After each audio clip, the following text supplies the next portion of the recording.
On connaît la cause des décès mystérieux de 2 dauphins au parc de loisirs Coneyland en Turgovie. Après autopsie, ils sont morts tous 2 de dommages au cerveau causés par des antibiotiques. Une enquête est ouverte contre les vétérinaires qui ont prescrit ces médicaments.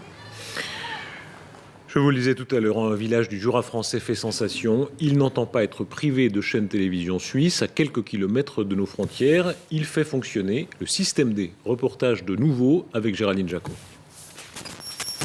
Dalle, petit village du Jura français de 1500 habitants. Ici, on est à 10 km de la frontière et pourtant, depuis quelques années, le village ne capte plus les chaînes de télévision suisses. C'est le brouillard dehors comme à l'écran.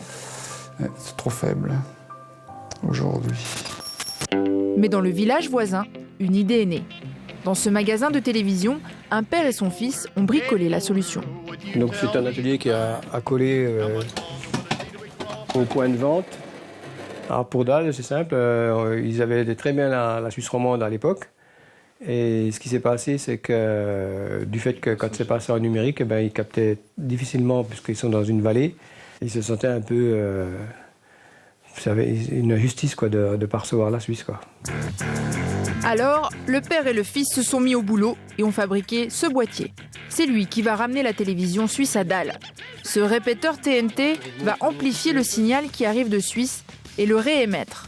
Pour bien fonctionner, ce boîtier doit être installé en hauteur. Ici, ce sera dans le clocher de l'église. Équipe de choc. Plus discret qu'un pylône et tout aussi efficace, le clocher accueille le répéteur à 27 mètres de haut pour créer un écho artificiel. Dans le clocher, 4 antennes diffusent les ondes dans un rayon de 2 km.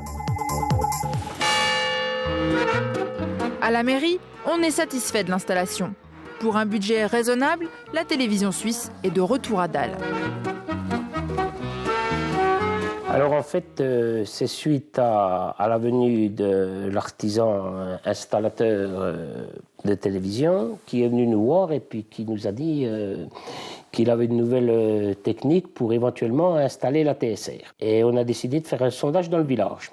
C'est ce qui a été fait. Et après le retour du sondage, il s'est avéré qu'il y avait beaucoup de gens intéressés. Et de ce fait, on a décidé de faire l'installation. C'est quand même pour nous un gros budget qui nous aura coûté quand même 3 300 €. Pour les Dallois, la dépense en vaut la chandelle. Comme Roland Gervasoni, les villageois avaient leurs petites habitudes de téléspectateurs bien vite retrouvées. Les chaînes suisses, il y a souvent des films ou des séries en avance sur les chaînes françaises. Et puis la météo, où tous les Dallois sont habitués et tous les riverains de Suisse là, prennent souvent la météo qui est assez fiable. Pour le moment à Dalle, l'injustice est réparée. Mais cela ne saurait durer. Le Conseil supérieur de l'audiovisuel français, qui est responsable de l'attribution des fréquences sur le territoire, ne voit pas cela d'un bon œil. Et il se pourrait qu'il demande aux Dallois de démonter leur installation. Le monde est vraiment trop injuste. À Melbourne, après les défaites de Serena Williams et de